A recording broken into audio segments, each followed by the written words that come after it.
আউযু বিল্লাহি মিনাশ শাইতানির রাজিম বিসমিল্লাহির রহমানির রহিম নুনাজ্জিলুল কুরআনি মা হুয়া শিফা ওয়া রাহমাতুল লিল মুমিনিন। সকল প্রশংসা সে রব্বুল আলামিনের, যে রব্বুল আলামিন আমাকে এবং সকল মানুষকে এবং সকল মাখলুকাতকে সৃষ্টি করেছে। প্রিয় দর্শক ভাই ও বোনেরা, সে রব্বুল আলামিনের প্রতি আমরা শুকরিয়া আদায় করব। সকলেই বলি আলহামদুলিল্লাহ। আজকে আমি আপনাদের মাঝে একটি ভিন্ন রূপের টপিকস নিয়ে হাজির হয়েছি। এই টপিকসটা হলো কোনো মানুষের শরীরে জিন ও ভূত চালান করে দেওয়া। আসলে এই বিষয়টা কেন নিয়ে আসলাম আপনাদের সামনে? আমরা প্রায় সময়ই বিভিন্ন খারাপ মানুষ বা মানুষের ষড়যন্ত্র থেকে কোনোভাবেই রেহাই পাচ্ছি না বা পাই না। সে সকল মানুষের জন্যই কিন্তু এই তদবিরটি আনা হয়েছে। কেন আনা হয়েছে?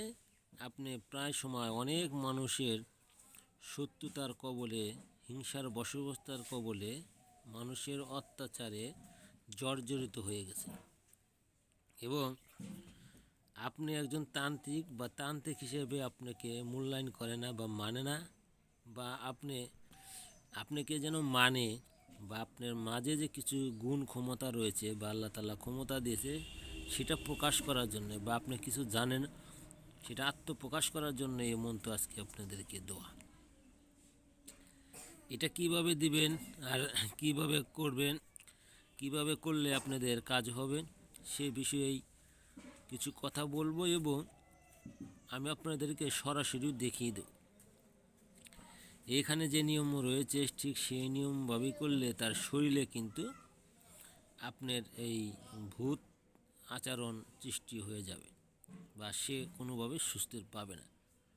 এই কাজটি সচরাচর সকল মানুষের জন্য করা উচিত নয় এবং এই কাজটি সচরাচর কেউ করবেন না। জিনিসটা শিখে রাখলেন, জানা থাকলো আপনার কাজে এবং উপকারে আসবে। জ্ঞান অর্জন করা ফরজ, তাই আপনি যে কোনো বিষয় জ্ঞান অর্জন করতে পারেন কিন্তু যে কোনো বিষয়ই প্রয়োগ করতে পারেন না। তাহলে আমার কথাগুলো বুঝছেন। যারা চ্যানেলটি সাবস্ক্রাইব করছেন আলহামদুলিল্লাহ, তাদেরকে বলবো তারা ভিডিওগুলো দেখে সুন্দর করে জিনিসগুলো প্রয়োগ করবেন। আর যারা সাবস্ক্রাইব করেন নাই তারা চ্যানেলটিকে সাবস্ক্রাইব করে দেবেন এবং বিষয়ভিত্তিকগুলো ভালোভাবে জেনে নেবেন। আসেন যা হয় তাহলে দেখি কিভাবে এই মন্ত্র প্রয়োগ করা হয়। এখানে দেখতেছেন ভূতের শরীর ফলনার গাও থাকিস বসে, ফলনা রক্ত খাবি, মাংস খাবি আর খাবি দেহে, ফলনা ছাড়ে অন্য দিকে যাবো, দোহাই লাগে মহাদেবের মাথা জটা ছিঁড়ে তোর পাউ পুছি বো, লাখ লাখ লাখ। এইখানে এইভাবে মন্ত্রটি পাঠ করবেন। এইখানে কিন্তু আপনাদের মাঝে নিয়ম আমি এনে সরাসরি দেখাইতেছি। দেখেন, যাহার শরীরে ভূত লাগান করিতে চাও, ছেলে হলে ডান পায়ের মাটি মাটি এবং মেয়ে হলে বাম পায়ের মাটি লাগিবে। সেই মাটি দ্বারা একটি পুতুল বানাইতে হবে। সেই পুতুলের কোনো কবরস্থানে মরা মাথা রাখিয়া প্রাণ প্রতি করিয়াতে হবে। তারপর পুতুলটির উপরে 11 বার মন্ত্র জপ করিতে হবে।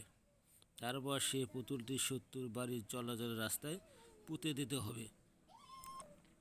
অন্যায় কাজে নিষেধ। তাহলে বিষয়টা বুঝলেন যে কোন কাজে করা যাবে বা কোন কাজে করা যাবে না। আশা করব এই কাজটি ভালো কাজের জন্যই আপনারা ব্যবহার করবেন এবং খারাপ কাজের জন্য ব্যবহার করলে এই ফলের ভুক্তভোগী আপনাকে অথবা আপনার ছেলে এবং সন্তানদের ভুক্তভোগী হতে হবে। আসসালামু আলাইকুম।